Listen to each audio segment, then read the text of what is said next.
Hello friends, if you want to watch super hit movie Scooby-Doo 2, Monsters Unleashed in English, then you must like this video if you are visiting our channel for the first time. Don't forget to subscribe to our channel friends in today's video. The movie we are going to talk about is called Scooby-Doo 2, Monsters Unleashed. We will talk about what this movie is and where you can watch it, all the interesting facts about this movie in today's video. I am going to tell you. I'm also going to give you all the information on which OT platform or on which satellite channel you will get to watch this movie. Also, we will talk in detail about the technical department, music department, pre-production, filming, post-production, budget, box office collection of this film. We will also talk about the story of this film, and I will also give you a small review of the story of this film. Apart from this, we will discuss about the facts of this film, storyline, star cast, actors' performance in the film, and which character has played which role. That's why I request you friends to watch this video till the end. So let's start the video. Scooby-Doo 2, Monsters Unleashed is a 2004 American mystery adventure comedy horror film based on the animated franchise Scooby-Doo, the second installment in the Scooby-Doo live-action film series and a sequel to Scooby-Doo 2002. It was directed by Raja Gosnell from a screenplay written by James Gunn and stars Freddie Prinze Jr., Sarah Michelle Gellar, Linda Cardellini, Matthew Lillard, Seth Green, Tim Blake Nelson, Peter Boyle, and Alicia Silverstone, with Neil Fanning reprising his role as the voice of Scooby-Doo. Scooby-Doo 2, Monsters Unleashed was released by Warner Bros. Pictures on March 26, 2004. Like the first film, it received mostly negative reviews from critics, but eventually amassed a cult following. While profitable, the film grossed less at the box office than its predecessor, resulting in a third film, set to be written and directed by Gunn, being cancelled. Plot: Mystery Inc. attends the grand opening of the Coulsonian Criminology Museum, featuring an exhibit of monster costumes from Mystery Inc.'s past cases. However, the celebrations are crashed by an evil masked figure, who announces the gang's impending downfall before stealing a pair of costumes with help from a supernatural version of the pterodactyl ghost. In the aftermath, a smear campaign against the gang is started by journalist Heather Jasper Howe. Scooby-Doo and Shaggy Rogers, feeling responsible for ruining the plan to prevent the villain's escape, reflect on how many times they have previously blundered. They then vow to stop bungling up in cases, making attempts to solve the mystery and redeem themselves, which confuses Fred Jones, Daphne Blake, and Velma Dinkley. The gang suspects that a former enemy seeking revenge for their previous defeat is the mastermind, and after dismissing the former pterodactyl ghost, mad scientist Dr. Jonathan Jacobo, due to his apparent death during a failed prison escape, they settle on his cellmate, former Black Knight ghost Jeremiah Wickles.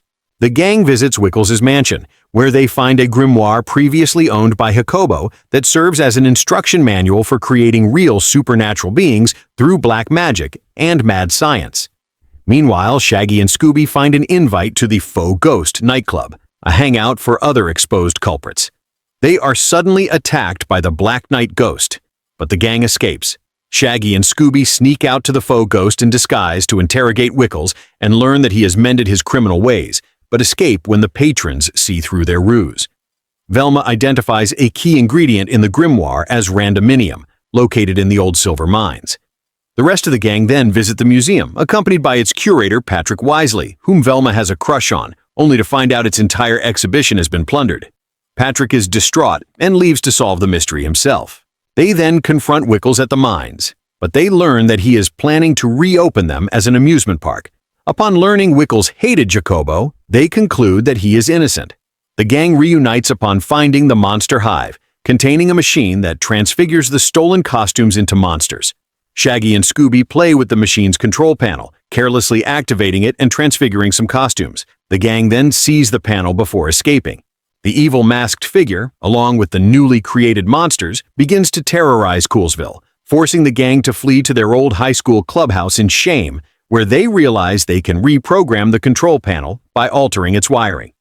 When the ghost of Captain Cutler emerges from the nearby lake, the gang races back to the mines to reinstall the reprogrammed panel. One by one, the gang split off to lure away the monsters, leaving Shaggy and Scooby to deliver the panel to the hive. Velma finds a shrine dedicated to Jacobo seemingly built by Patrick, leading her to suspect that he is the evil masked figure. However, this is proven false when he saves her from a collapsing catwalk before he is caught by the pterodactyl ghost. The gang oppose the evil masked figure and the other monsters at the hive, but are all captured one by one by the tar monster and about to be suffocated to death. Luckily, Scooby deters it with a fire extinguisher before reconnecting and reactivating the control panel, reconfiguring the monsters back into what they were before. Mystery Inc. then unmasks the figure as How, only to reveal that she is actually Jacobo in disguise. Having unintentionally faked his death, he soon devised a plot for revenge against the gang, even framing Wickles to cover his tracks. With Jacobo brought back to justice, the gang is praised as heroes once again. Fred and Daphne begin a relationship, as do Velma and Patrick. Shaggy and Scooby regain their self-confidence, and they all celebrate their victory at the faux ghost. Cast. Live action. Freddie Prinze Jr. as Fred Jones. Ryan Verba additionally portrays the character's younger self in a flashback. Sarah Michelle Gellar as Daphne Blake. Emily Tennant additionally portrays the character's younger self in a flashback. Matthew Lillard as Shaggy Rogers. Cassie Beto additionally portrays the character's younger self in a flashback.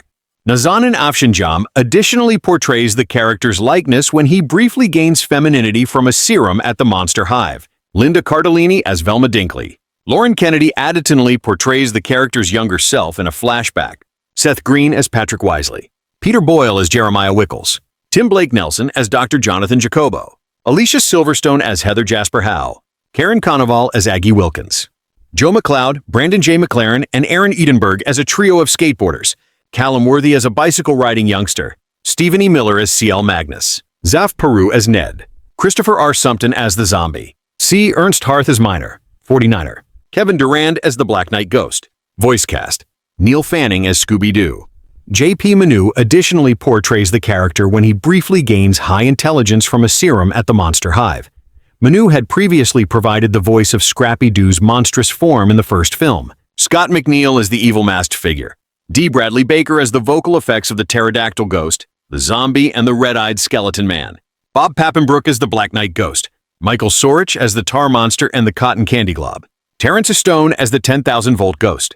Wally Wingert as the vocal effects of the Green-Eyed Skeleton Man production. In June 2002, at the time of the release of Scooby-Doo, Dan Fellman, the president of Warner Brothers, confirmed that a sequel was in the works and was slated for a 2004 release.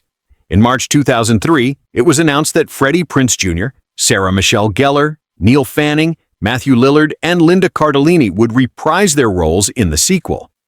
Filming for the sequel began on April 14, 2003 in Vancouver, with Seth Green and Alicia Silverstone joining the cast during the film's 20th anniversary in 2024. Screenwriter James Gunn revealed that the original title for the sequel was Scooby-Doo Unleashed.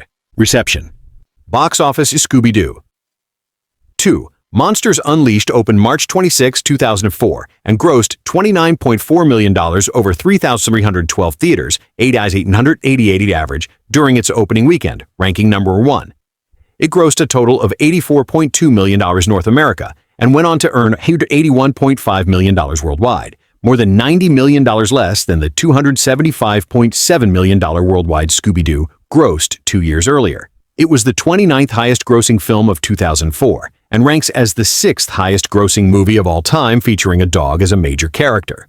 The film was released in the United Kingdom on April 2, 2004, topping the country's box office for 3 straight weekends before being dethroned by Kill Bill Volume 2. Critical response. On Rotten Tomatoes, Scooby-Doo 2, Monsters Unleashed holds a rating of 22% based on 119 reviews and an average rating of 4.310. The site's consensus reads, "Only the very young will get the most out of this silly trifle." On Metacritic, the film has a score of 34 out of 100 based on 28 critics, indicating generally unfavorable reviews.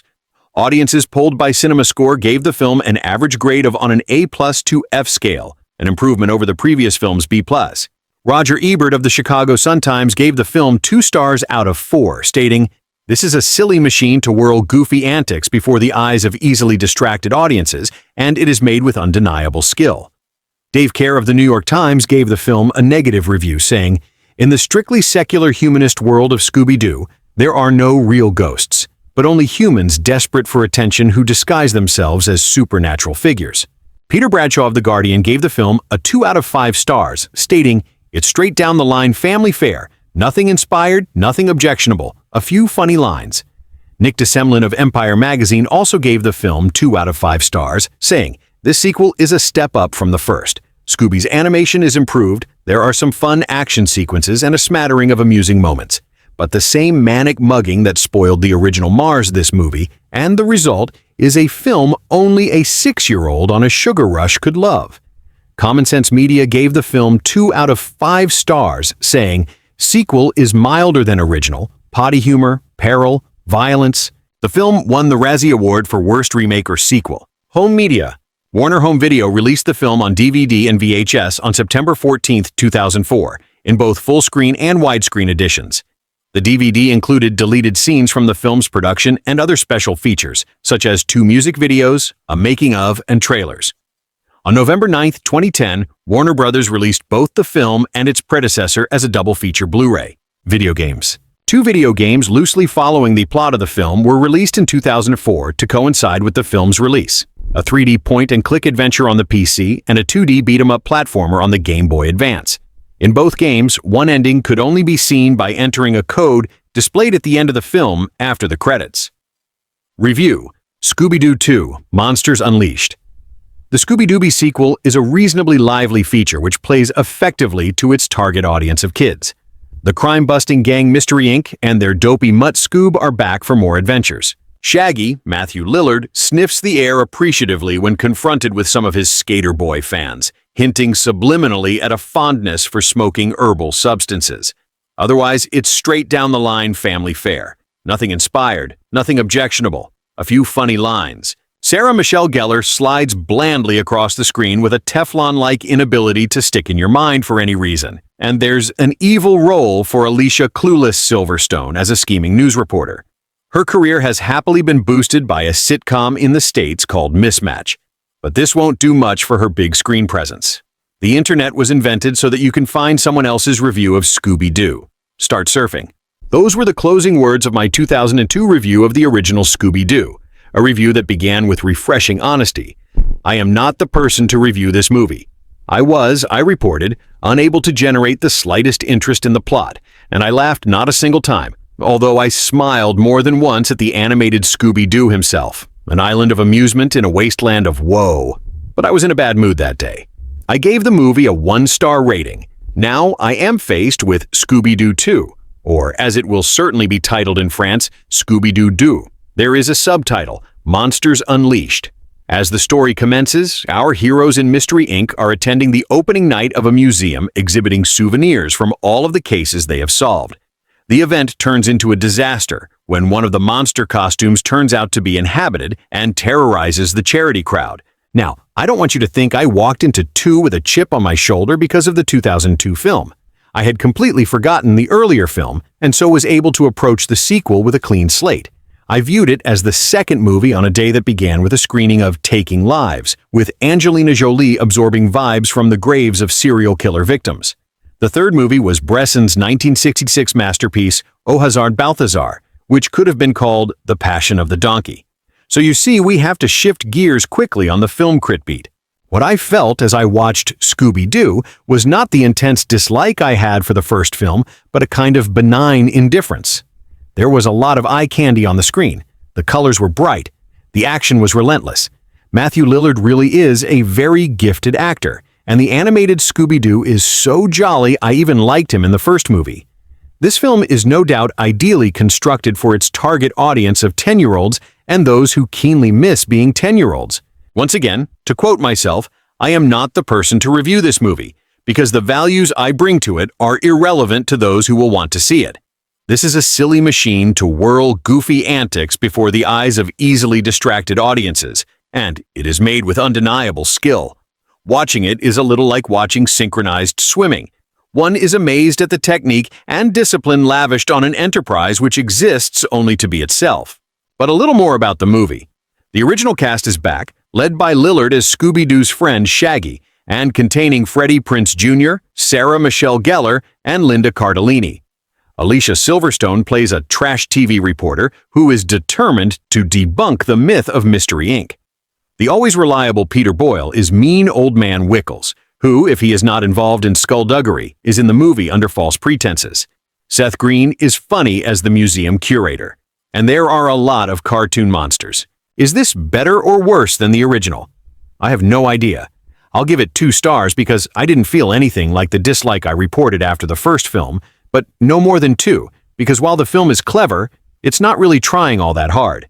I think the future of the Republic may depend on young audiences seeing more movies like Whale Rider and fewer movies like Scooby-Doo 2. But then, that's just me. Scooby-Doo 2, Monsters Unleashed turns 20, and James Gunn celebrates the occasion with a new social media post sharing his honest thoughts about the movie's title. Released in 2004, the live-action Scooby-Doo sequel was directed by Raja Gosnell, with Gunn having written the screenplay. The film, which features Matthew Lillard as Shaggy, earned mostly negative reviews from critics, but was a success at the box office. Gunn would go on to write and direct movies like Slither, Guardians of the Galaxy, and The Suicide Squad. In a post on Instagram, Gunn celebrates Scooby-Doo 2, Monsters Unleashed's 20th anniversary, sharing behind-the-scenes images from the film and revealing some candid thoughts about the movie's title. Check out his post below. In his caption, Gunn reveals that he had originally hoped it would be called Scooby-Doo Unleashed and that he was never totally on board with the title that the movie ended up having. Read his caption and his response to a user question about the title Bello Scooby-Doo 2. Monsters Unleashed was a dud with critics, and the sequel currently holds a lackluster 23% on Rotten Tomatoes. Critics took issue with just about every aspect of the film, including its plot, characters, action, and humor. The film fared better with general viewers, however, and has a 41% audience score on Rotten Tomatoes. As seen in the chart below, this is generally in line with how the 2002 Scooby-Doo movie was received. While estimates vary, with some going as high as $80 million, the numbers pegs Scooby-Doo 2, Monsters Unleashed's budget at $25 million. The sequel earned $181.2 million at the box office, meaning even if the movie had a production budget of closer to $80 million, it broke even and made a profit. The sequel, however, was notably less successful than 2002's Scooby-Doo, which earned an impressive $275.7 million worldwide. There have been no subsequent attempts to make a live-action movie in the franchise after Scooby-Doo 2, Monsters Unleashed, but the franchise has lived on in the form of animation. Currently, the animated Max comedy Velma is the only ongoing project in the franchise, though direct-to-video Scooby-Doo movies are released fairly regularly. The canceled Scoob Holiday Haunt was set to a more high-profile return for the character, but Warner Brothers scrapped the animated movie in 2022. The tone at the outset is playful and bright, reflecting the group's comfort in the spotlight. However, the atmosphere quickly shifts when a new villain known as the Evil Masked Figure crashes the event and steals several monster costumes. He then uses a mysterious machine to bring these costumes to life, unleashing chaos across the city. This moment serves as the inciting incident of the film. It not only reintroduces the gang's old adversaries in a more dangerous form, but also sets the stage for the film's central mystery. Who is the Evil Masked Figure? And why is he targeting Mystery Incorporated? As monsters begin to terrorize the city, the public turns on the team, accusing them of being frauds, or possibly even responsible for the attacks. This loss of public support adds tension to the narrative and forces the gang to confront their own insecurities. Each character is affected differently by the backlash, and these individual struggles help push the plot forward. The first act also lays the groundwork for several character arcs. Fred struggles with losing control of his carefully cultivated image as the team's leader. Daphne, once a damsel in distress, now takes on a more active role in confronting threats and trying to maintain team morale. Velma finds herself wrestling with emotional vulnerability, particularly as she navigates a budding crush on Museum. Curator Patrick Weasley, played by Seth Green, Shaggy and Scooby, the most underestimated members of the team, are driven to prove that they can be real heroes and not just comic relief. These internal tensions mirror the external conflict, making the narrative more personal and emotionally resonant. The second act is where the mystery deepens. The gang begins their investigation, following clues that lead them through a series of misadventures, confrontations with classic monsters, and unexpected twists. They revisit familiar locations from their past, each one tied to an old villain who has now returned in monstrous form. These include the Black Knight Ghost, the Tar Monster, the 10,000-volt Ghost, and the Pterodactyl Ghost. These scenes not only provide action and suspense, but also serve as callbacks for longtime fans of the original cartoon. The middle portion of the film maintains a brisk pace, using a mix of set-piece battles, comedic interludes, and romantic subplots to keep the momentum going. One key narrative device used throughout the second act is misdirection. The audience is led to suspect multiple characters as the potential villain behind the evil masked figure. Red herrings are sprinkled liberally with Patrick Weasley, and journalist Heather Jasperhow positioned as possible suspects. Heather in particular plays an antagonistic role in the public sphere, undermining the gang in press conferences and sowing doubt about their competence. Her exaggerated hostility keeps viewers guessing, while her media influence serves as a symbol of how easily public opinion can be manipulated. Meanwhile, Velma's storyline becomes increasingly important. Her relationship with Patrick introduces romantic tension, but also raises questions about trust, identity, and self-worth. Velma is portrayed as highly intelligent, but emotionally guarded, and her interactions with Patrick push her out of her comfort zone. This subplot parallels the gang's larger struggle with public perception. Velma is learning how to let someone see her true self just as the team is, fighting to be seen for who they really are beneath their public image. Shaggy and Scooby's arc also gains traction during this section. Determined to prove their worth, they take the lead in several investigative efforts, including a memorable infiltration of the villain's lair. Their antics often veer into slapstick, but the film takes care to show that their courage and loyalty are just as important as brains or brawn. Their journey from comic sidekicks to unlikely heroes adds emotional depth to the second act and prepares the audience for their crucial role in the climax. The narrative reaches a turning point when the team discovers the villain's plan to use the monster-making machine to unleash a citywide attack and permanently destroy Mystery Incorporated's credibility. This revelation raises the stakes significantly and propels the story into its third act. The group briefly splinters under pressure, echoing a common trope in ensemble stories, but ultimately reunites with a renewed sense of purpose. This moment of unity is underscored by their decision to confront the villain, not just with brute force, but with intelligence, teamwork, and heart. The climax takes place in the gang's home base, which has been overtaken and transformed into the villain's final staging ground. The third act is packed with action and special effects as the team battles the newly reanimated monsters in a bid to shut down the machine. Each member of the team gets a spotlight moment. Fred faces off against the Black Knight. Daphne uses her martial arts skills in a one-on-one fight. Velma uses her intellect to disable the machine, and Shaggy and Scooby risk their lives to defeat the tar monster. The sequence is chaotic, but well choreographed, emphasizing cooperation over individual heroics. The big reveal of the villain's identity, Heather Jasperhow, who is actually Jonathan Hakubo, a villain presumed dead, ties the story together. Thematically, Hakubo's motivation stems from a grudge against the gang and a desire to discredit them publicly. His use of media and monsters as tools of manipulation speaks to the film's underlying commentary on image versus reality. By defeating him, the gang not only stops the physical threat, but also restores their reputation and reaffirms their bond as a team. The Duma is lighthearted and celebratory. The gang is exonerated. Public faith in them is restored, and they are honored by the city. Velma gains the confidence to be open with Patrick. Fred and Daphne's relationship continues to deepen, and Shaggy and Scooby are finally seen as genuine heroes.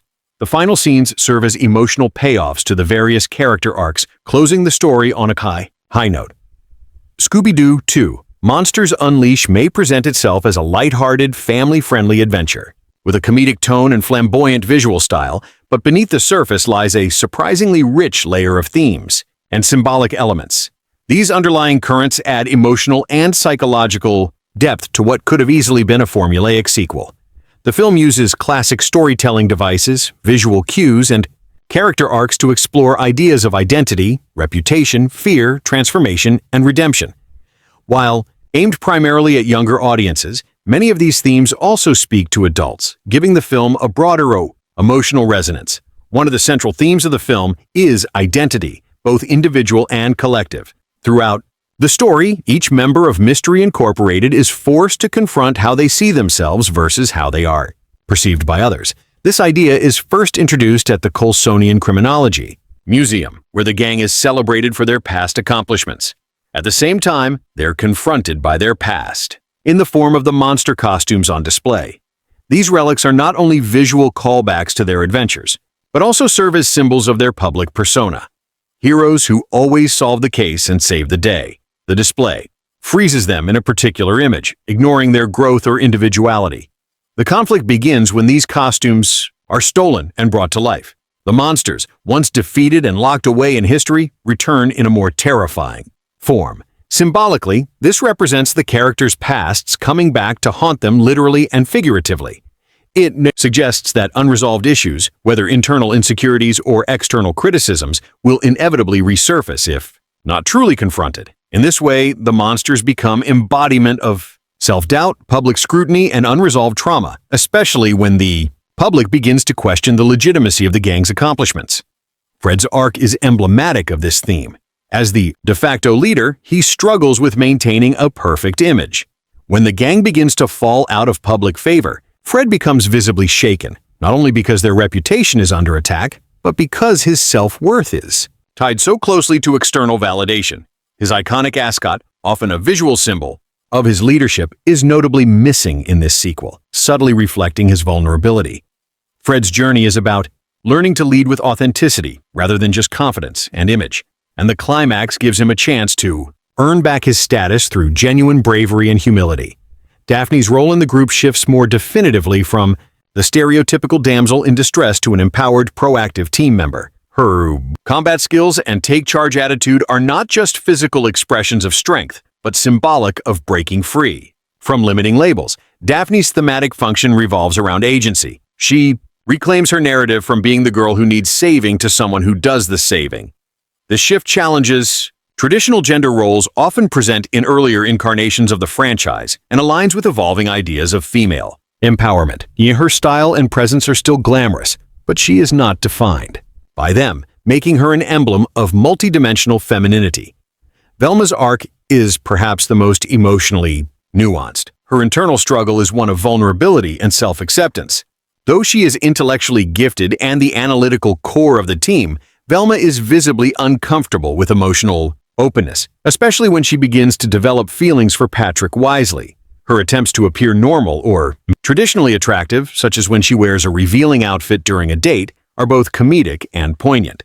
They speak to a broader theme of insecurity, particularly the societal pressure to conform to certain standards of beauty and desirability. Velma's eventual realization that she doesn't need to change who she is to be loved becomes one of the film's most empowering messages. It suggests that authenticity is more powerful than assimilation, and that love begins with self-acceptance. Shaggy and Scooby's narrative is perhaps the most overtly symbolic. The duo is often regarded as the comic relief, cowardly, clumsy, and more interested in food than heroics. In this film, they are determined to prove that they are more than just sidekicks. Their transformation from bumbling goofballs into accidental heroes is not only central to the plot, but deeply symbolic of the value of underdogs. Their journey represents the universal human desire to be taken seriously, to be recognized for more than appearances or past behavior. In a way, their arc is about rewriting one's personal narrative, demonstrating that bravery isn't the absence of fear, but action in spite of it.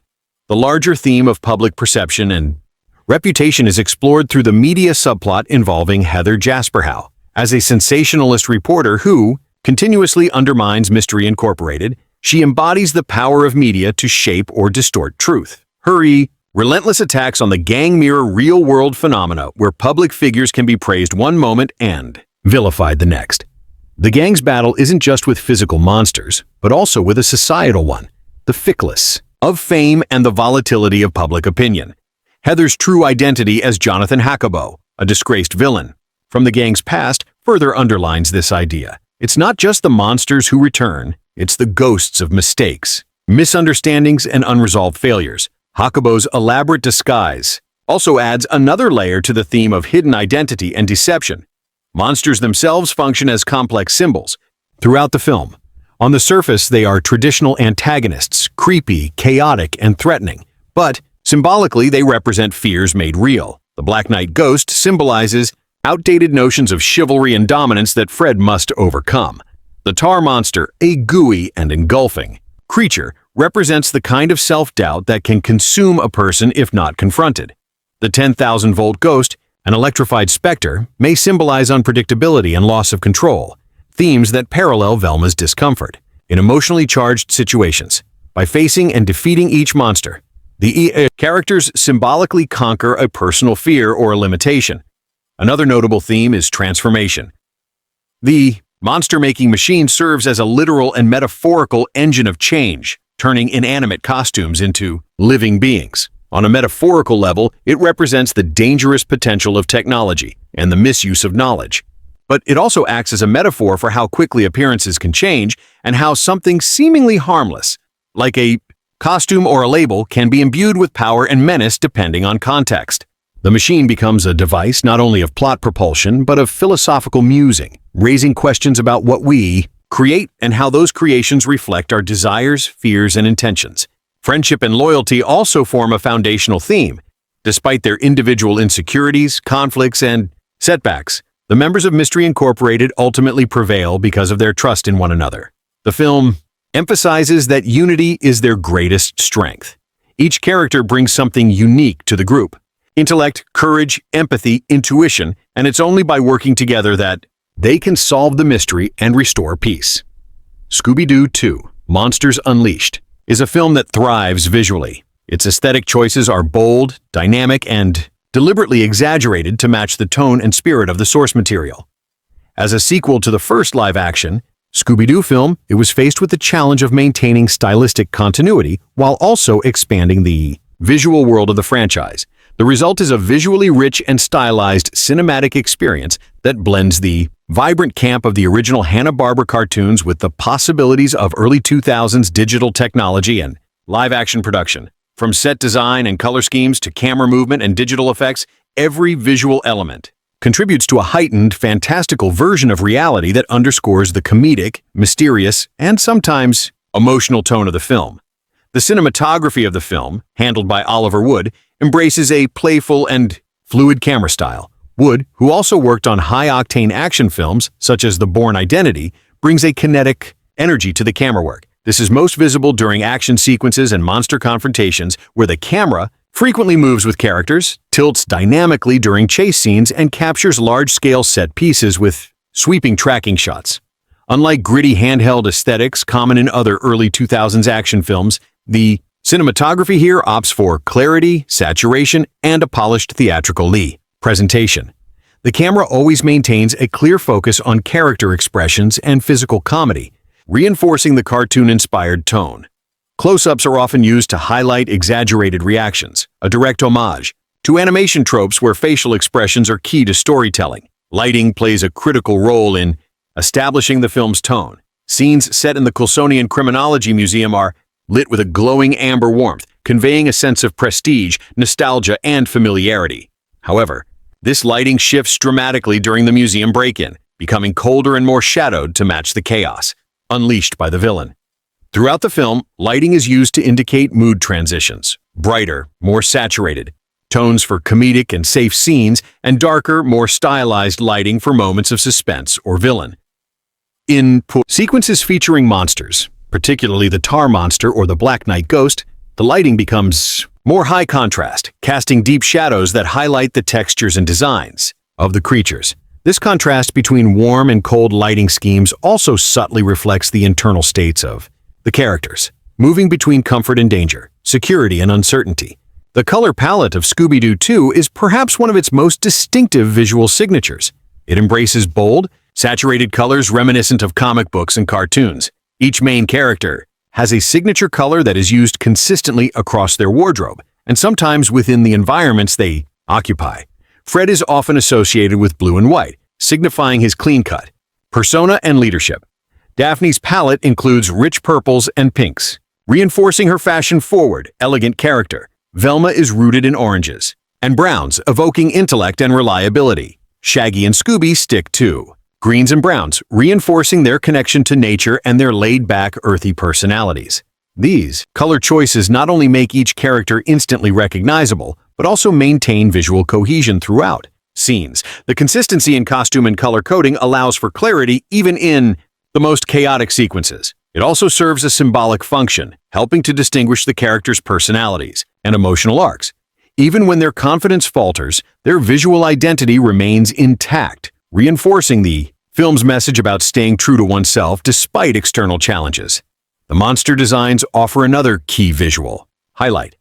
Instead of reimagining the monsters with modern realism, the film chooses to lean into their cartoonish origins, preserving exaggerated proportions and fantastical designs. This decision is critical to the tone of the film. It creates a world where the absurd feels natural and where horror elements can coexist with slapstick humor. The pterodactyl ghost, for example, is designed with glowing green eyes and leathery wings that harken back to its animated counterpart, but is brought to life with advanced CGI that allows it to move fluidly in 3 dimensions. The tar monster, on the other hand, relies heavily on texture and oozing animation to evoke disgust and threat while remaining within the bounds of a PG-rated aesthetic. The use of CGI in Scooby-Doo 2 is central to the film's visual style, and though some elements show their age by modern standards, at the time of its release, the film's effects were ambitious. Scooby-Doo himself, a fully computer-generated character, is integrated into the live-action environment with a surprising degree of fluidity. The animators gave Scooby a broad range of facial expressions and body language, allowing him to participate not just in action, but also in emotional beats and comedic moments. His movement remains elastic and exaggerated like a cartoon come to life, but is grounded enough to interact believably with the human characters. Similarly, the monster effects aim for a balance between realism and stylization, ensuring they remain fun and fantastical rather than truly frightening. Production design plays an equally crucial role in crafting the film's visual identity. The sets are often over-the-top and detailed, filled with hidden jokes, Easter eggs, and references to the broader Scooby universe. The Coulsonian Criminology Museum is a prime example with display cases and interactive exhibits that visually chronicle the team's history. The exhibit design itself feels like a cross between a natural history museum and a carnival attraction, reinforcing the film's blend of education, nostalgia, and entertainment. Other sets, like the villain's lair or the gang's high-tech headquarters, are designed with thematic intent. The villain's base is filled with dark, angular shapes and glowing neon lights, creating a chaotic and sinister feel. In contrast, the Mystery Incorporated headquarters is sleek, rounded, and brightly lit, symbolizing clarity, unity, and innovation. Camera techniques are varied and often reflect the emotional tone of the scene. During moments of panic or comedic mishap, the film uses quick cuts, zooms, and sometimes distorted lenses to amplify the chaos. In more tender or dramatic moments, like Velma's awkward attempts at flirting or the gang's self-reflective conversations, the camera slows down, often holding longer takes and allowing characters to dominate the frame. This variation in camera rhythm gives the film a dynamic energy while also providing emotional contrast and pacing. Framing and composition are also used thoughtfully. Group shots are common, emphasizing the team dynamic and reinforcing the message of unity. Even when characters are in conflict or facing personal setbacks, they are often shown within the same frame, suggesting that despite their differences, they remain a cohesive unit. In contrast, villains are typically framed in isolation or from below, creating a visual separation that highlights their opposition to the team and enhances their threatening presence. The soundtrack and sound design of Scooby-Doo 2: Monsters Unleashed play an essential role in shaping the film's mood, energy, and pacing. As a movie that straddles the line between adventure, comedy, and light mystery, the audio elements, both musical and environmental, are critical in grounding the whimsical narrative while heightening moments of suspense, humor, and emotional reflection. In this sequel, the music not only provides an auditory backdrop, but also acts as a storytelling tool, amplifying character emotions, marking tonal shifts, and reinforcing the cartoon-inspired roots of the franchise. Meanwhile, the sound design enhances the world building, creature presence, slapstick antics, and overall atmosphere in ways that allow the film to maintain its animated sensibilities within a live-action framework. Starting with the musical score, composer David Newman returned to the franchise after scoring the first live-action Scooby-Doo film. Newman, known for his work on other energetic family films and animated features, brings a sweeping orchestral and electronic fusion to the movie. His compositions maintain the lightheartedness and campy flair of the original series while adapting it to a more cinematic context. Throughout the movie, Newman's score jumps between suspenseful, mysterious motifs and high-tempo comedic cues, capturing the essence of both the cartoon and the demands of a modern film soundtrack.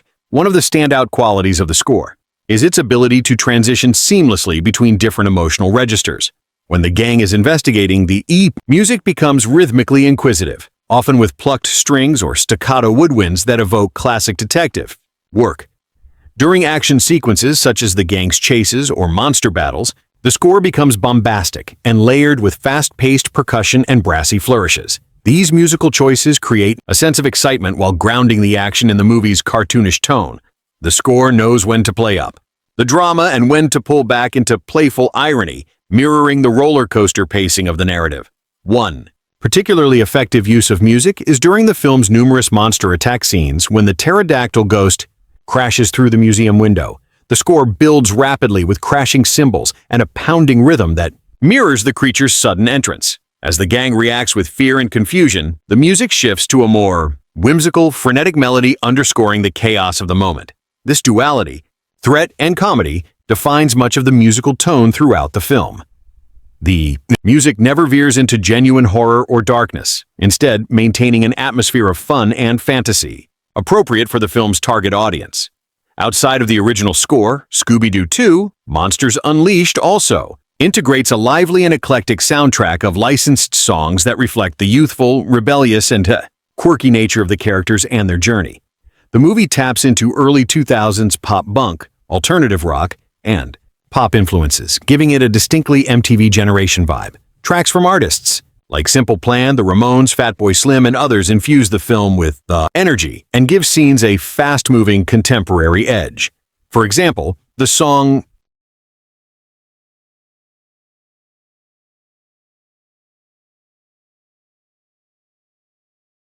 and sets the tone immediately. Its upbeat, slightly angsty vibe reflects the personalities of Shaggy and Scooby, who often feel like underdogs trying to prove themselves.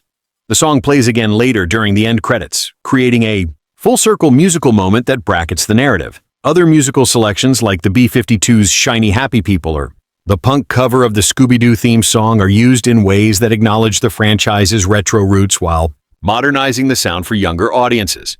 The choice to include punk and alternative rock tracks reflects not only a marketing tactic to appeal to early 2000s teens, but also serves to underscore the rebellious, countercultural nature of Mystery Incorporated as a team. Though they often save the day, the gang is treated as misfits both in the eyes of the public and the authorities. The music reinforces this underdog status and their eventual vindication. It's another way in which sound contributes to character development and narrative arc. Sound design, distinct from music, is another pillar supporting the film's vibrant tone. The use of sound effects in Scooby-Doo 2 leans heavily into its cartoon ancestry. Nearly every physical action, whether a punch, a prepful, or a sneaky step, has an exaggerated audio cue that heightens the comedic timing. These sound effects aren't realistic in the traditional sense, but that's precisely the point. Instead, they evoke the zany, over-the-top logic of cartoons, where a swoosh or bonk can add comedic flair to a scene. The Foley work, which includes footsteps, clothing rustle, and movement-related sounds, is precise and frequently exaggerated, ensuring that even minor physical actions have audio weight. Monster sound effects are also highly stylized. Each creature is given a unique audio profile that reinforces its personality and physicality. The Black Knight Ghost, for example, has metallic clangs and deep, resonant growls that make his presence intimidating, even while participating in humorous chase scenes. The Tar monster squelches and oozes with every movement, creating a visceral sense of its gooey texture. The Skeleton Men's chatter with high-pitched, bone-clicking noises that make them feel simultaneously silly and creepy. These auditory signatures help differentiate the monsters and make each one memorable in its own right. Environmentals. Soundscapes are carefully crafted as well. Whether it's the echoey halls of the Colsonian Criminology Museum or the eerie ambience of the villain's lair, ambient noise supports the setting and enhances the viewer's immersion during quieter scenes such as conversations in the Mystery Incorporated HQ. The background sounds are subtle electronic, humming, typing, or soft ventilation noises, establishing the scene's realism, without distracting from the dialogue. In contrast, chaotic scenes like monster attacks or chases are dense with layered sounds that overlap in a controlled cacophony, adding to the excitement. Another important component of the sound design is vocal effects, especially for non-human characters. Scooby-Doo's voice, performed by Neil Fanning, is digitally enhanced in subtle ways to emphasize his cartoonish vocal range. His grunts, giggles, and scared yelps are not only central to his character, but are also used rhythmically in conjunction with music and effects to create humorous beats. Similarly, monster voices are often processed with reverb, pitch modulation, and other distortions to emphasize their supernatural nature. Transitions between scenes often include musical stings or auditory cues that help maintain the film's pacing. For example, after a moment of high tension or action, the film may use a short descending musical cue to signal a comedic cooldown. Likewise, mystery-solving montages use ascending musical phrases and rhythmic beats that emulate the feeling of discovery and progress. These transitions are rarely silent, reinforcing the idea that music and sound are almost always active participants in the storytelling process. Upon its release in March 2004, Scooby-Doo 2: Monsters Unleashed received a mixed to negative response from critics while drawing a more forgiving reaction from general audiences. The film followed the commercial success of the first live-action Scooby-Doo movie, which, despite poor reviews, had performed well at the box office. Expectations were therefore high for the sequel, both in terms of financial performance and creative improvement. However, while the UE film retained the core cast and expanded the scale of the story, critical reviews largely viewed it as a step sideways or even backwards rather than forward. This page explores the immediate and long-term critical reception, audience responses, awards and nominations, controversies, and the broader cultural reaction to the film. Critically, the film was met with disappointment from most professional reviewers. Major publications often cited the film's uneven tone, juvenile humor, and reliance on outdated slapstick as reasons for its lukewarm or negative reviews. One common criticism was that the film didn't evolve or mature the franchise even slightly, despite the characters being placed in more emotionally complex situations. The screenplay was seen as overly simplistic, filled with gags that failed to land consistently and dialogue that rarely rose above cartoon-level exposition. Many critics argued that, while the film tried to be both a loving homage to the original cartoon and a standalone movie, it ended up stuck in a tonal limbo, too silly for adults, and at times too convoluted for the youngest viewers. Another point of contention among critics was the film's visual effects and monster design. Although some praised the creativity of resurrecting classic villains from the Scooby-Doo franchise, others felt that the CGI and creature interactions lacked polish and realism. The visual execution was described by some as rushed or overly reliant on digital effects, particularly in scenes that demanded practical interaction between the monsters and the human cast. This criticism was notable because the original cartoon thrived on physical comedy and clever use of suspense, something reviewers felt the sequel substituted with noisy, chaotic action scenes. A few critics, however, offered more charitable interpretations. They highlighted that the film remained true to its roots and respected the legacy of the Scooby-Doo brand. For these reviewers, the exaggerated humor, colorful costumes, and exaggerated performances were not flaws, but stylistic choices aimed at delivering the spirit of the Saturday morning cartoon to a theatrical format.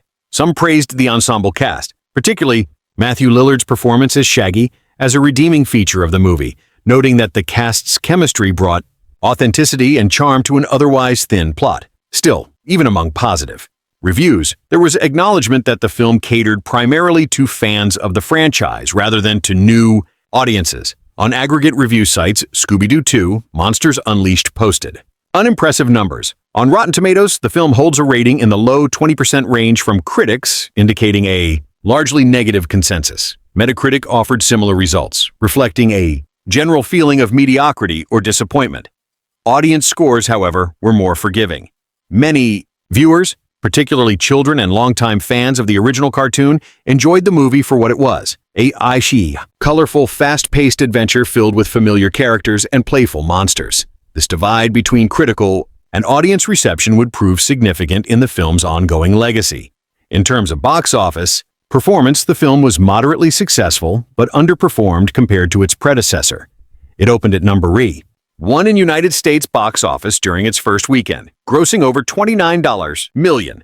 However, this was a noticeable drop from the opening numbers of the first film, and overall ticket sales ended up significantly lower. With a production budget reportedly between $25 to $30 million and a total worldwide gross around $180 million, the film still turned a profit but fell short of the studio's expectations. This performance ultimately led to the cancellation of a planned third installment, suggesting that while financially viable, the film failed to sustain enough momentum to justify continuing the franchise in its current form. Awards recognition for Scooby-Doo 2, Monsters Unleashed was minimal and primarily lighthearted. The movie received several nominations from youth-oriented or genre-specific awards. Ceremonies, it earned a few nods at the Teen Choice Awards and Kids' Choice Awards, mostly in categories like Favorite Fart Scene, Best Villain, or Favorite Movie Actor. These tongue-in-cheek nominations were reflective of the film's tone and intended audience. While it did not receive any prestigious awards or critical honors, its presence in these fan-driven award shows highlighted the film's appeal to a younger demographic, even as it failed to impress critics. Controversy surrounding the film was minimal, particularly when compared to more adult-oriented features. However, some parental groups raised concerns about the film's occasional innuendo or use of mildly suggestive content, especially involving Velma's character in a few specific scenes. These critiques were rooted in a broader conversation about how family films sometimes include humor or visual cues designed to appeal to older audiences, which may not always be suitable for younger viewers. Still, the controversy was relatively small-scale and did not impact the film's rating or wide release. While the film did not receive widespread backlash, it did provoke some criticism from animation and Scooby-Doo purists who argued that the live-action format undermined the charm and logic of the original cartoon. Some felt that seeing these characters in human form stripped away the imaginative absurdity of the animated world, replacing it with uncanny CGI and awkward human-monster interactions. Others felt that the tone of the live-action films veered too far into slapstick and spectacle, missing the cleverness and mystery-solving spirit that defined the earliest versions of the series. These concerns, though relatively niche at the time, have gained more traction in retrospective discussions among longtime fans. In contrast, many children and preteens responded positively to the movie upon its release. For this audience, the film's colorful visuals, humorous set pieces, and zany characters offered straightforward entertainment. Home video sales were particularly strong, with the DVD release performing well in rental and sales charts. This secondary market success helped reinforce the idea that the film had value as family entertainment, even if it lacked broader critical acclaim. The movie's frequent airings on cable television networks like Cartoon Network and Nickelodeon further cemented its status as a cult favorite among younger viewers. Despite the initially lukewarm reception of Scooby-Doo 2, Monsters Unleashed upon its release in 2004, the film has carved out a significant and enduring legacy over the years, both within the Scooby-Doo franchise and across the broader spectrum of early 2000s pop culture. While it may not have achieved critical acclaim or blockbuster longevity at the box office, its unique blend of camp, nostalgia, and vibrant visuals contributed to its long-term influence. As time passed, the film found renewed appreciation among fans and media commentators, becoming a key reference point for understanding the evolution of live-action adaptations of animated properties and the transformation of children's entertainment during the early 21st century. The most immediate aspect of the film's legacy is its lasting presence in the Scooby-Doo franchise itself. Although a third installment of the live-action series was ultimately scrapped due to the sequel's underwhelming performance, Scooby-Doo 2 still played a key role in shaping how future adaptations and reinterpretations of the Mystery Inc. gang would unfold. The film embraced a self-referential, often medic tone that future entries, both animated and live-action, would echo in various ways. Later animated features, especially those produced by Warner Brothers, leaned more heavily into genre parody, self-aware humor, and modernized character tropes that aligned closely with the tone established in the live-action films. In fact, the movie helps cement certain personality traits and relationship dynamics that have persisted in modern renditions of the characters. For example, Velma's awkwardness, Daphne's transformation from danger-prone to martial arts savvy, Hero, Shaggy's insecurity, and Fred's evolving image from arrogant leader to earnest but flawed protector. These were deepened and made more complex in the live-action films. These characterizations carried over into newer animated series like Scooby-Doo, Mystery Incorporated, and Be Cool, Scooby-Doo, demonstrating the film's foundational influence on the franchise's internal canon. Furthermore, the casting choices, especially Matthew Lillard as Shaggy, had a significant impact on how fans and producers alike viewed character authenticity. Lillard's performance was so well received that he would eventually go on to voice Shaggy in the official animated series and movies following the death of Casey Kasem, the original voice actor. This transition from live action to animation is rare and speaks to the power of Lillard's portrayal, which bridged generational gaps and connected new audiences with the core identity of the franchise. It was a performance so resonant that it transcended the medium in which it first appeared. In terms of broader cultural influence, Scooby-Doo 2 contributed to the early 2000s wave of live-action adaptations of animated classics, alongside films like The Flintstones, Alvin and the Chipmunks, and Garfield. It was part of a growing trend of studios attempting to translate beloved cartoon properties into big-screen family entertainment. While the success of these films varied, Scooby-Doo 2 stood out for its unapologetically bright visual style, campy humor, and willingness to lean into the absurdity of its source material rather than distance itself from it. This approach, though divisive at the time, has since been embraced by later adaptations and even seen as visionary in hindsight. Films such as Detective Pikachu and the Lego Batman movie owe a creative debt to Scooby-Doo 2's tone, which proved that irreverence and nostalgia could coexist in successful family entertainment. The film's visual style and creature design also left a lasting impression, resurrecting classic villains like the Black Knight Ghost, the Pterodactyl. Ghost and the Tar Monster was a choice that deepened the connection between the movie and its animated predecessors. E.T. helped build an intertextual universe that rewarded longtime fans while also introducing iconic monsters to a new generation. This move toward franchise self-celebration, drawing upon internal mythology and fan recognition, is now a staple in reboots and sequels across the industry, from superhero films to animated revival. Beyond industry trends, the film also enjoyed a surprising afterlife in the realm of internet culture. As the children who first watched the film in 2004 grew up, many of them began revisiting it with a new perspective. Online platforms like YouTube, Reddit, Tumblr, and TikTok became hubs for nostalgic content, meme-making, and fan edits that revived interest in the film. Velma's romantic subplot, Daphne's fight scenes, and Shaggy's emotional growth became the subjects of countless GIFs, analysis, threads, and even humorous memes. Shaggy, in particular, experienced an unexpected resurgence in popularity thanks to a viral meme that reimagined him as a nearly omnipotent being, drawing exaggerated strength from his true power.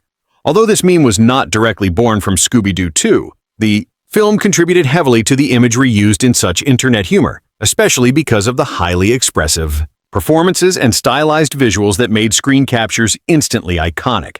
The legacy of the film also includes its place in discussions around the representation of femininity and nerd identity in popular culture. Velma's portrayal in particular has become the focus of extensive commentary over the years.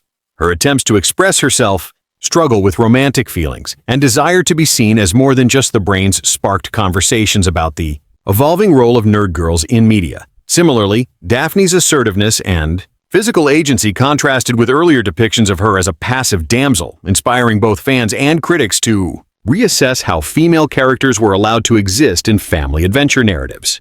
While the film was far from radical in its gender politics, it planted early seeds for a shift in characterization that has since become more mainstream. Another key legacy point is the way the film inspired merchandising, cosplay, and themed events. Although not as expansive as some major franchises, Scooby-Doo 2 generated a wide range of products from action figures and playsets to apparel and video games. Many of these products centered on the monsters, emphasizing the collectible aspect of the film's villain roster.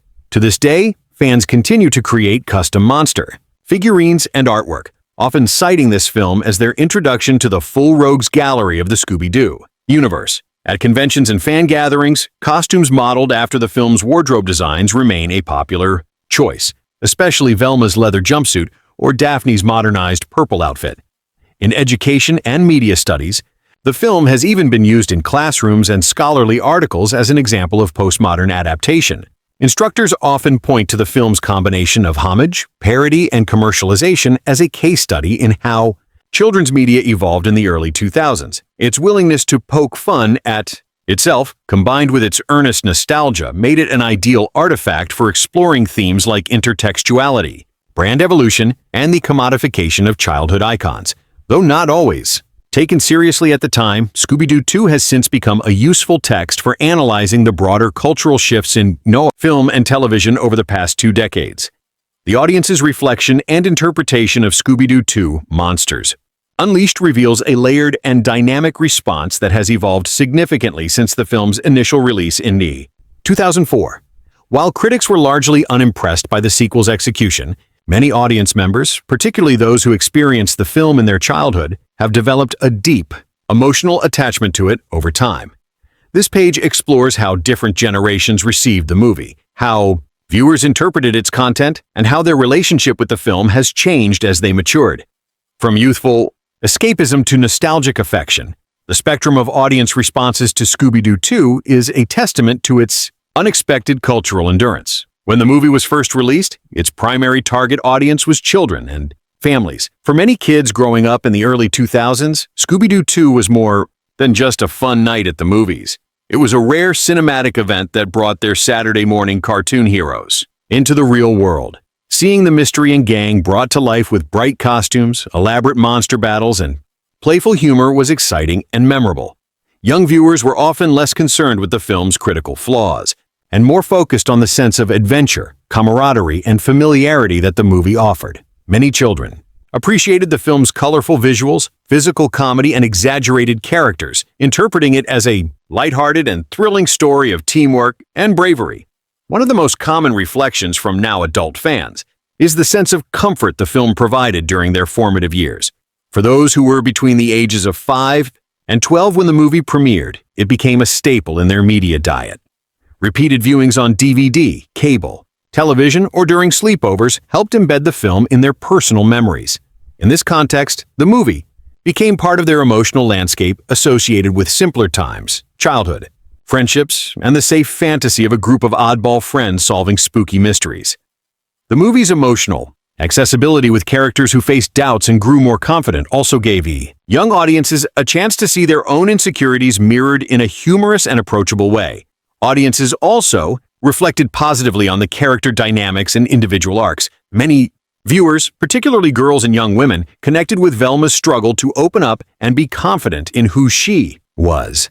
Her journey towards self-acceptance expressed through awkwardness, vulnerability, and even a romantic interest made her feel relatable to young audiences who were also navigating identity and self-worth. Similarly, Daphne's transformation into a strong, capable fighter broke away from her historical damsel in distress image, offering a sense of empowerment to those who had grown up watching her in a more passive role. Fans have often interpreted these character shifts as symbolic of broader changes in how female characters could be portrayed, less ornamental, more active, and self-directed. Shaggy and Scooby's arc, revolving around insecurity and self-doubt, resonated with many young boys and introverted viewers. Shaggy's worry that he wasn't a real hero, and Scooby's desire to be taken seriously struck a chord with kids who often felt overshadowed or underestimated. These characters weren't polished or traditionally brave, but their flaws made them more lovable and believable. Their victories were earned not through brute strength or genius, but through loyalty, friendship, and perseverance. Audience interpretations often frame this as a quiet lesson in self-acceptance, that being true to who you are, even if you're a little goofy or scared, can still make you valuable to others. As the original audience grew older, their relationship with the film took on a new dimension. Many began to reflect on it with irony, humor, and affection. Online platforms such as Reddit, Tumblr, and later TikTok allowed fans to share their memories, favorite scenes, and inside jokes with others who had the same formative experience. This participatory culture helped reframe the film as not just a piece of childhood media, but as a touchstone of early 2000s aesthetics and sensibilities. Users would post clips of Daphne's slow-motion karate fight, Velma's now iconic leather jumpsuit scene, or Shaggy's tearful monologue, offering both sincere praise and playful mockery. These discussions were rarely mean-spirited. Instead, they often celebrated the film's campy confidence and its refusal to take itself too seriously. Memes and fan content also played a crucial role in how modern audiences interpret the film. Velma's romantic subplot has been paired and celebrated in equal measure, with many fans pointing out how bold it was for a character often typecast as the smart girl to be given such emotional complexity. Shaggy's exaggerated expressions and moments of panic have become meme material, reinterpreted as symbols of millennial and Gen Z anxiety. In some cases, this humor has deepened the audience's appreciation for the film, encouraging them to revisit it through a new, more emotionally layered lens. Interestingly, queer audiences have also found meaning in the movie's subtext and characterizations. Velma's discomfort with traditional femininity, her awkwardness around romantic expression, and her androgynous wardrobe have led to interpretations of her as a queer-coded character. Although the film itself never directly addressed Velma's sexuality, viewers, especially those who grew up questioning their own identities, often cite her as an early example of a character who felt different in a way they could relate to. In this sense, the film has become a site of personal reflection and identity exploration for many in the LGBTQ+ community. These interpretations may not have been part of the film's original intent, but they demonstrate how audiences engage with media in complex, personal, and transformative ways.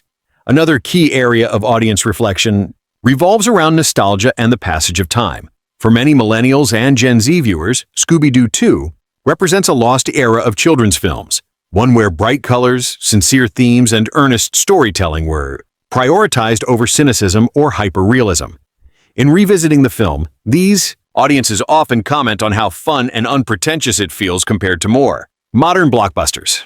There's a recognition that while the movie may not be perfect, it is deeply comforting and emotionally sincere. It doesn't attempt to disguise its message or pander to adults with layered subtext. It simply aims to entertain, and in doing so, leaves a genuine emotional imprint. Audiences also reflect on the soundtrack with fondness. The early 2000s pop rock tracks used throughout the film now carry nostalgic weight for many who associate them with car rides, school dances, or discovering music for the first time. The film's use of music to underscore emotional or comedic moments is often remembered as being part of its unique charm. Songs like "You Get What You Give" and "Thank You for Letting Me Be" Myself Again are still tied in many minds to the optimism and carefree spirit the movie encapsulated. One of the most compelling aspects of Scooby-Doo 2, Monsters Unleashed, lies in the growth and transformation of its main characters throughout the film. Unlike many family-oriented adventure movies that focus primarily on plot or spectacle, this sequel places considerable emphasis on the emotional journeys of its central figures. The film's character arcs are crafted to reflect themes of self-acceptance, friendship, courage, and identity, allowing the mystery and gang to evolve in ways that resonate with audiences of all ages. This page will explore the development of each key character, their motivations, conflicts, and relationships, as well as how their individual stories contribute to the overall narrative. Fred Jones, the self-appointed leader of the gang, begins the film confident and somewhat inflexible in his approach to solving mysteries. Fred's arc centers on learning to embrace change and accept that leadership isn't about controlling every aspect of a situation, but about trust and collaboration. At the beginning of the film, Fred is frustrated by the gang's increasing fame, which puts pressure on them to maintain a spotless image and deliver perfect results. This obsession with appearances blinds him to the deeper issues facing the team. His initial arrogance leads to tension within the group, particularly with Daphne, whose transformation into a capable fighter challenges Fred's traditional notions of leadership and gender roles. Throughout the film, Fred is forced to confront his need for control and learn humility, realizing that his friend's unique strengths are essential to solving the mystery. By the climax, Fred's growth is evident as he encourages cooperation and supports the team's efforts rather than dictating them, demonstrating maturity and emotional intelligence. Daphne Blake undergoes one of the most striking transformations in the film. Traditionally portrayed as the fashion-conscious and often helpless member of the gang in Scooby-Doo 2, she emerges as a strong, resourceful fighter capable of defending herself and others. Daphne's development is about breaking free from limiting stereotypes and discovering her own agency. Early on, she feels sidelined and underestimated by her friends, particularly Fred, who struggles to accept her new, more assertive persona. Daphne's willingness to train in martial arts and confront danger head-on reflects her desire to be taken seriously and contribute meaningfully to the gang's success. Her journey is also intertwined with a subtle exploration of self-confidence and identity, as she balances her traditionally feminine qualities with newfound physical empowerment. The climax showcases Daphne's skills in action, helping to defeat the monsters and save the day, symbolizing her emergence as a fully realized and Multidimensional character. Velma Dinkley, the brains of the group, experiences a deeply personal arc, focused on vulnerability and emotional expression.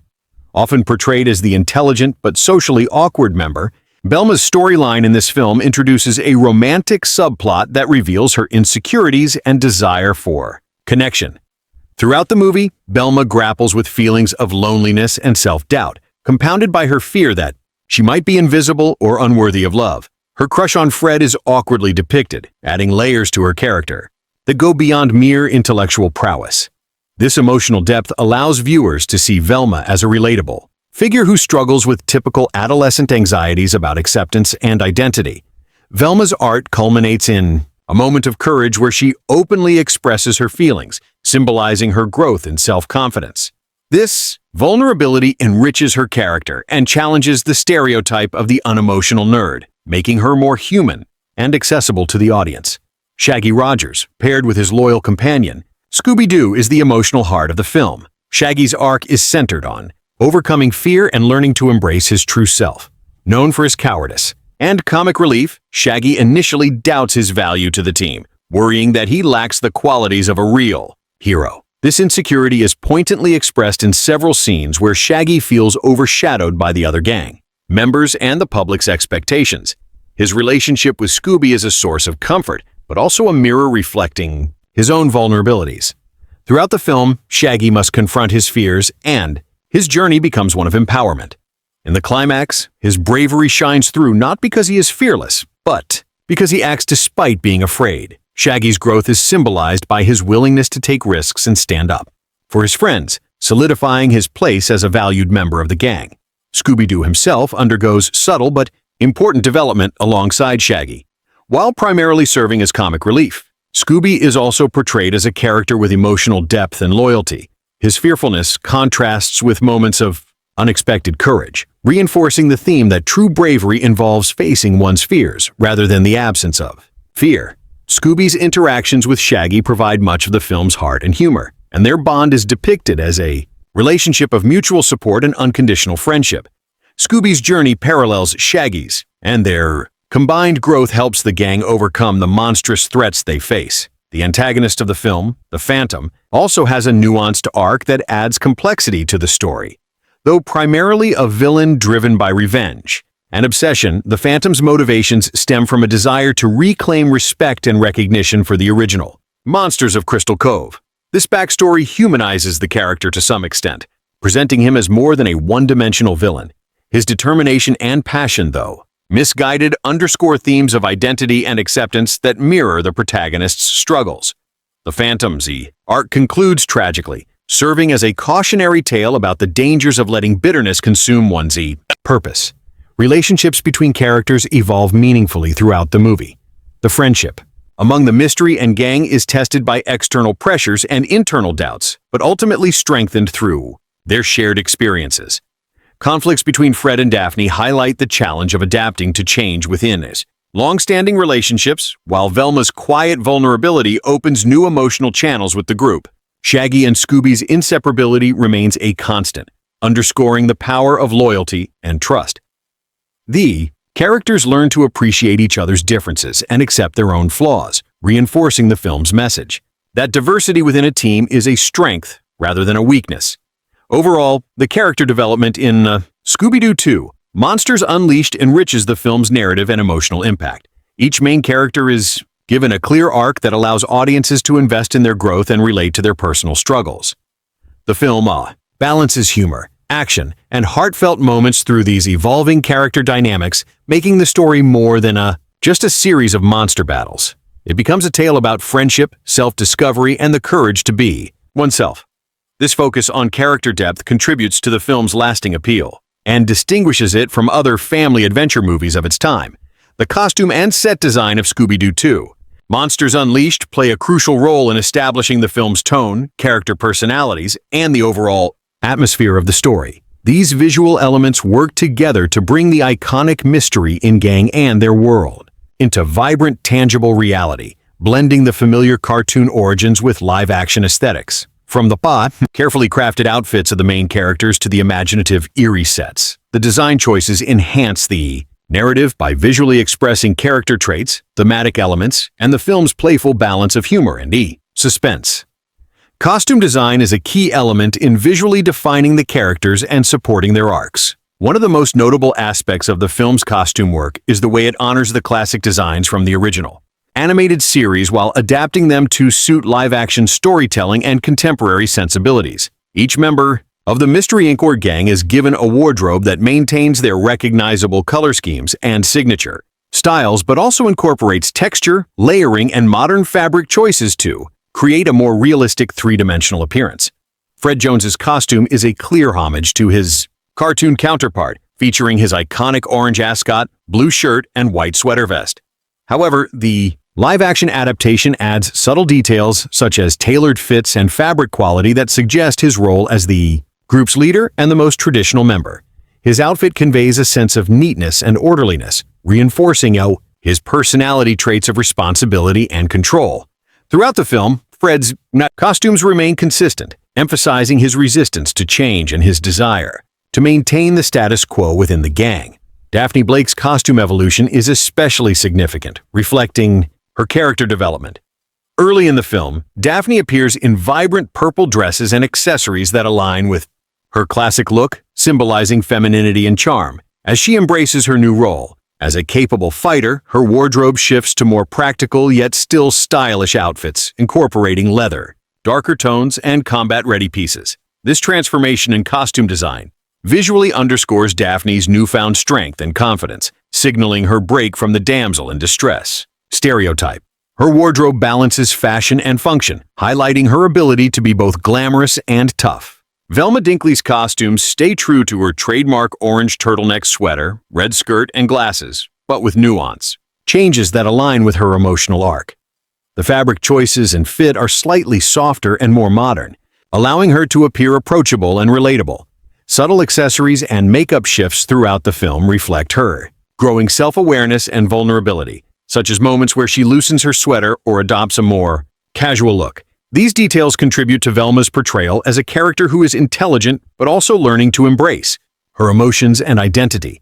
Shaggy Rogers's costume captures his laid-back, slightly disheveled nature. His loose green shirt, brown pants, and scruffy hair remain consistent with the cartoon image, but are given a lived-in feel that communicates his easygoing personality and reluctance to engage with danger.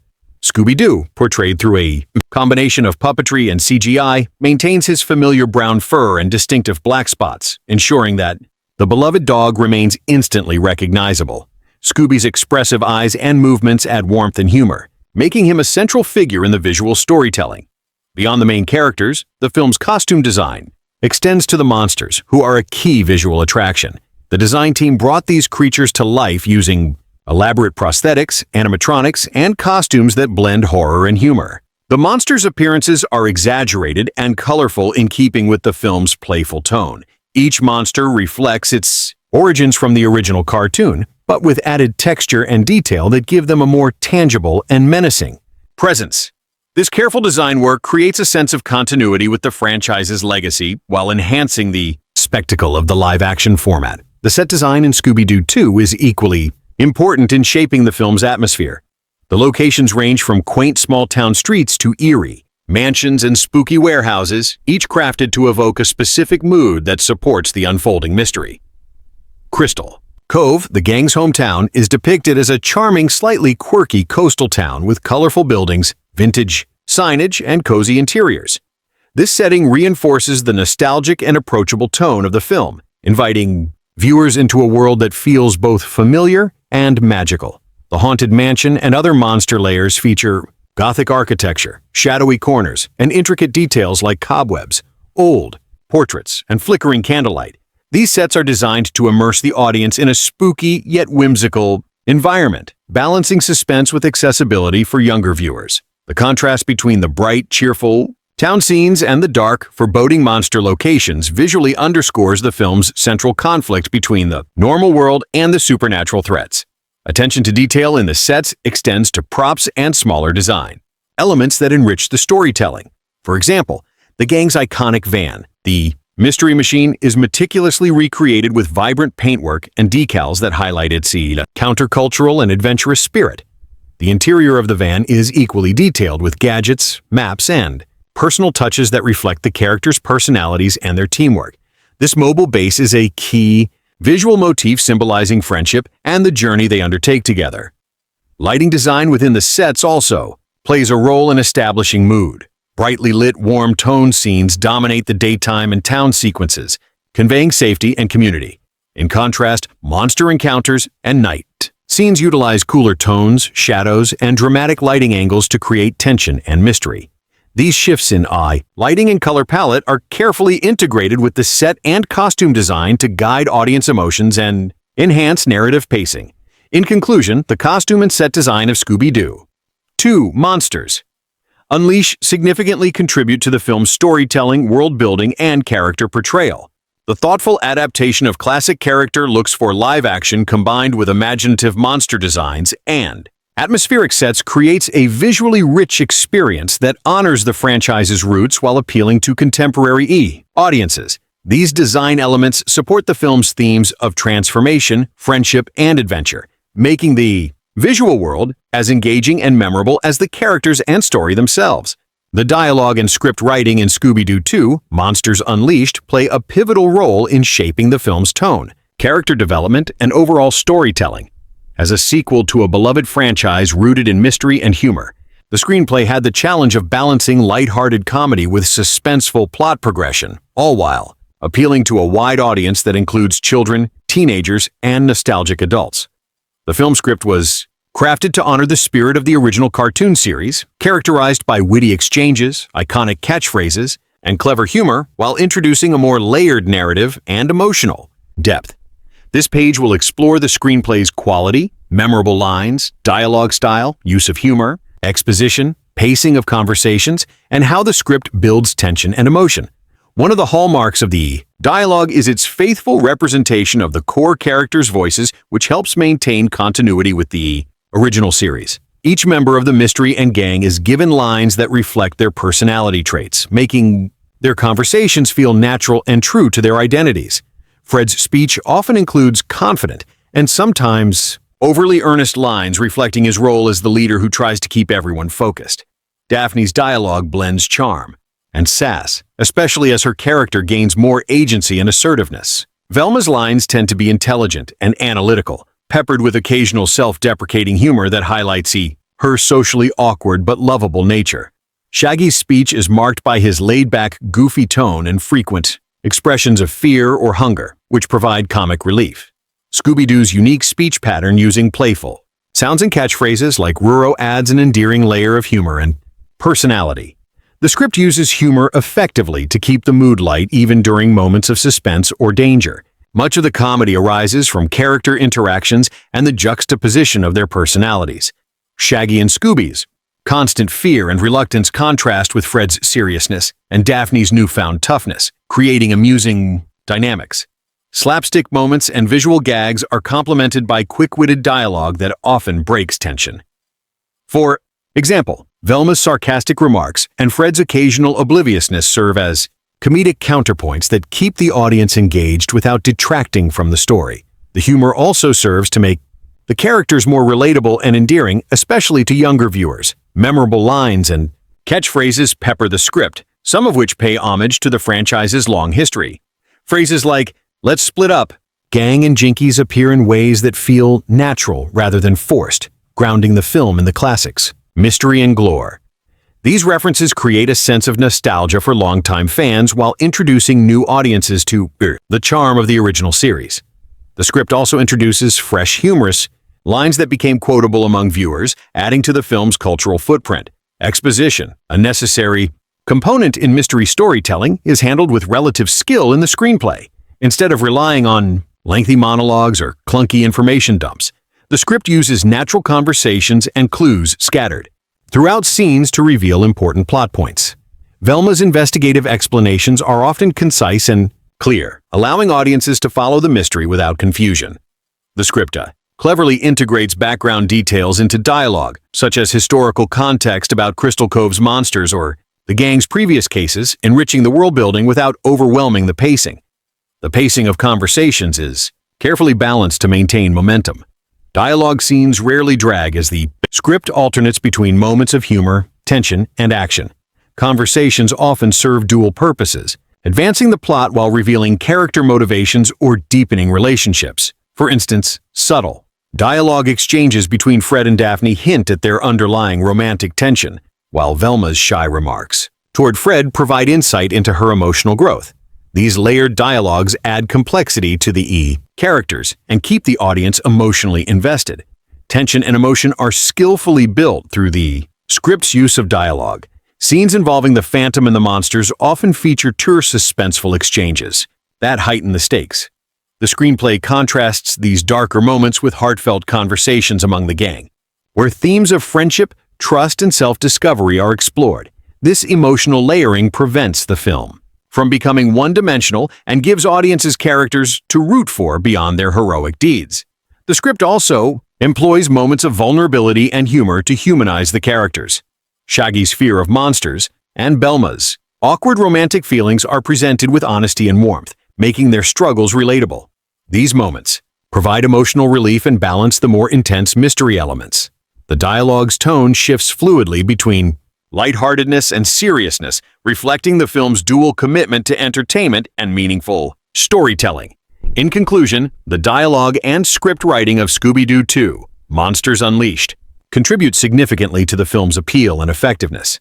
The screenplay successfully blends humor, mystery, character development, and emotional resonance, creating a story that is both fun and engaging. By respecting the original series voice while adding new layers, the script helps the film stand out as a worthy sequel that appeals to diverse audiences. The memorable lines, natural dialogue, and skillful pacing work together to deliver a cinematic experience that balances nostalgia with fresh storytelling.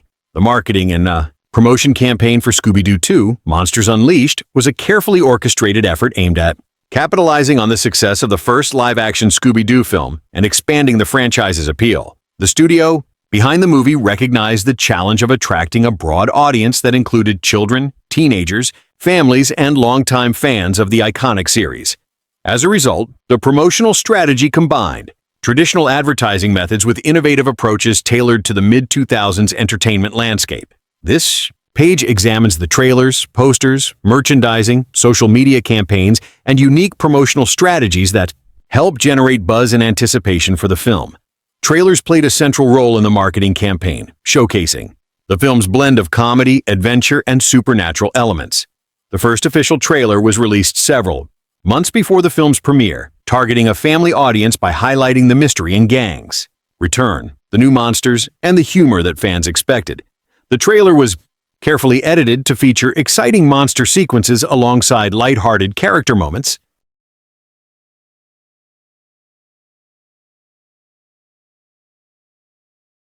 Improved special effects compared to the original movie, aiming to attract fans who enjoyed the first film, as well as new viewers. Posters and print advertisements were designed to be eye-catching and instantly recognizable. The main theatrical poster featured the entire gang standing confidently with Scooby-Doo front and center, surrounded by the menacing monsters that would appear in the film. The use of bright colors contrasted with the darker, eerie background to visually communicate the film's mix of humor and mystery. The tagline, "Monsters Unleashed," was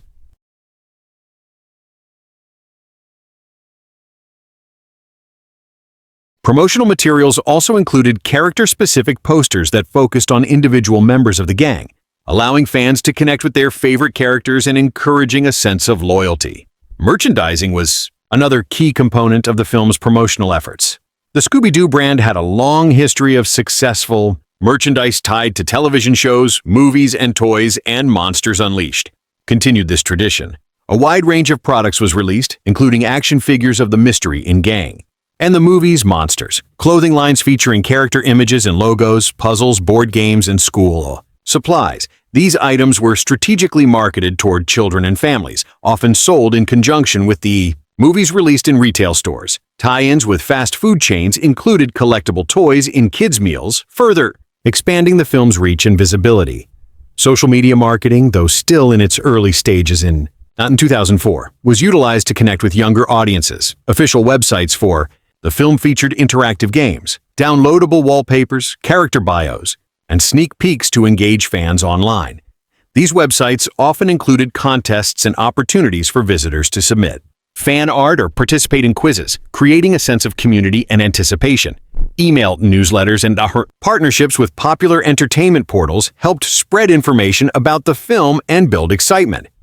While social media platforms like Facebook and Twitter were not yet dominant, forums and fan sites played a role in grassroots promotion with enthusiastic fans sharing trailers, images, and news. Unique and innovative promotional strategies were also employed to differentiate Scooby-Doo 2 from other family films at the time.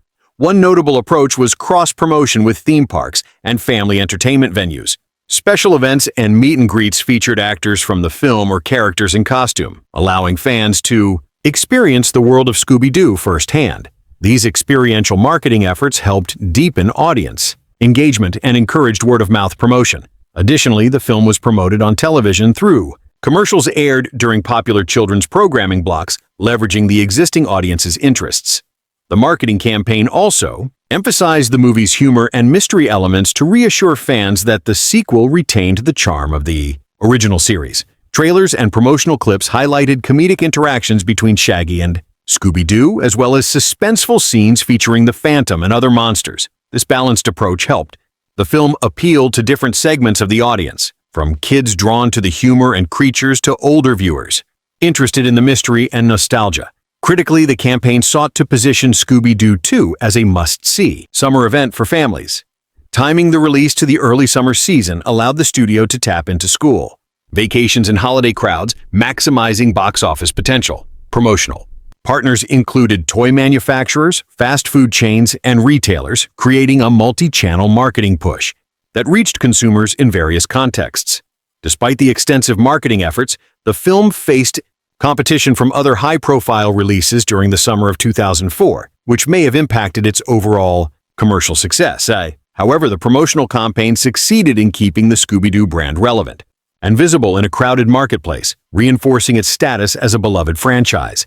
The use of diverse marketing tactics, from traditional advertising to interactive online content and experiential events, demonstrated a forward-thinking approach to film promotion during a transitional period in the entertainment industry.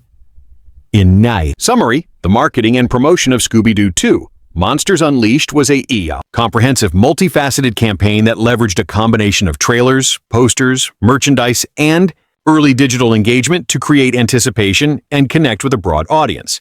By emphasizing the film's mix of humor, mystery, and action, the campaign maintained the franchise's legacy while appealing to new generations of fans. These strategies not only supported the film's theatrical release, but also helped sustain interest in the Scooby-Doo brand beyond the movie itself.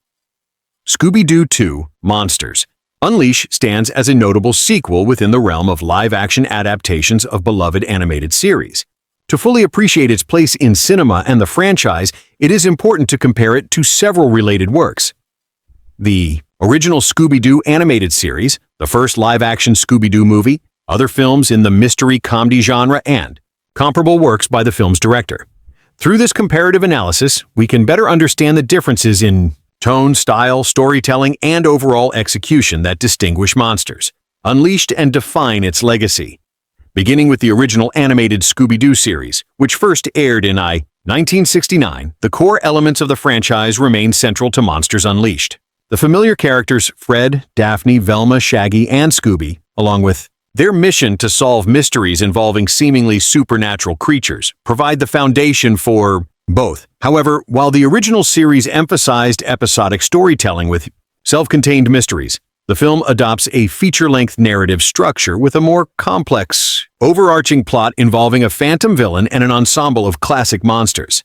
This shift reflects the need for a cinematic experience that can sustain audience engagement for a longer duration while incorporating character arcs and thematic depth. Stylistically, the animated series uses bright, flat colors and exaggerated expressions that suit its lighthearted tone, whereas the live-action film opts for a mix of vibrant, yet realistic visuals combined with computer-generated effects to bring the monsters and characters to life in a physical space. Compared to the first live-action Scooby-Doo film released in 2002, Monsters Unleashed raises the stakes by presenting a bigger, more elaborate mystery with a wider variety of monsters. The sequel builds on the Foundation of the original success by expanding the scope of the story and improving the special effects quality, which was noted as a point of criticism in the first film. In terms of tone, both films blend comedy and mystery, but the sequel leans slightly more into suspense and darker themes while maintaining the franchise's trademark, humor. Character development is more pronounced in Monsters Unleashed, with Daphne's transformation into a capable fighter and Velma's romantic subplot receiving more attention. This evolution in storytelling marks an attempt to give the characters greater depth and appeal to a broader audience beyond simple comedic mystery.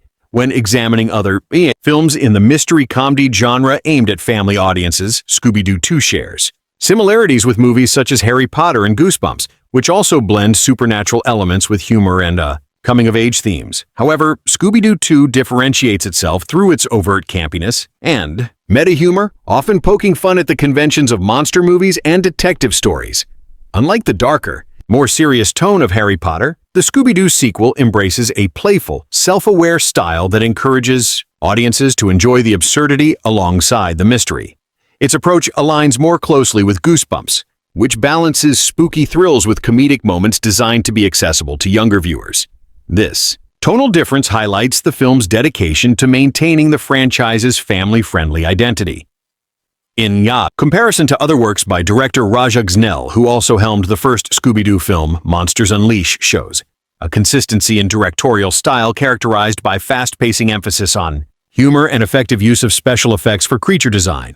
Gnell's background in directing comedies and family films is evident in the way he balances slapstick humor with narrative momentum. However, the sequel demonstrates a more confident use of visual effects and ensemble casting, suggesting growth in Gnell's filmmaking approach between the two movies. Compared to his other films, such as Home Alone 3 and Kevin Can Wait, the Scooby-Doo movies showcase a heavier reliance on visual spectacle and fantasy elements while still preserving comedic timing. An important point of comparison lies in how Scooby-Doo 2 handles character dynamics and story complexity. Relative to earlier adaptations, many previous incarnations of Scooby-Doo, including animated spin-offs and direct-to-video films, have tended to follow simple mystery formulas without deep character exploration. Monsters Unleashed distinguishes itself by integrating character arcs such as Daphne's empowerment and Velma's romantic hesitations, thus providing a richer emotional experience. This complexity aligns with early 2000s trends in family entertainment, where audiences began expecting layered storytelling, even in films aimed at children. Technically, the film's integration of live-action performances with computer-generated monsters was more advanced than in the first movie, providing a more seamless and immersive experience. This technological improvement placed Monsters Unleashed ahead of many similar adaptations of the era that struggled with convincing special effects. The design of the monsters also drew directly from the original cartoon series, creating visual continuity for fans while enhancing their presence with textured, three-dimensional effects. However, while the film received praise for its improvements, some critics and fans noted that the script and humor occasionally relied too heavily on cliches and predictable plot devices, common in franchise sequels. Compared to the original animated series' charm and simplicity, the film sometimes felt weighed down by its attempt to appeal to multiple audiences simultaneously. This balancing act between catering to nostalgic adults and entertaining younger viewers is a common challenge for adaptations, and Monsters Unleashed illustrates both the benefits and limitations of this approach. In summary, Scooby-Doo 2, Monsters Unleashed stands as a significant evolution from its source material and predecessor, combining enhanced special effects, deeper character development, and a more ambitious plot. When compared to similar genre films and director Raja Gnell's other works, it demonstrates a blend of consistency and growth, balancing humor and mystery with family-friendly appeal. While it embraces the franchise's campy roots, the film also reflects early 2000s trends toward more complex storytelling in children's cinema, and some information about it. How do you like our today's video? Please let us know by commenting. And if you like this video, please like it, share it. And don't forget to subscribe to our channel. Thanks for watching.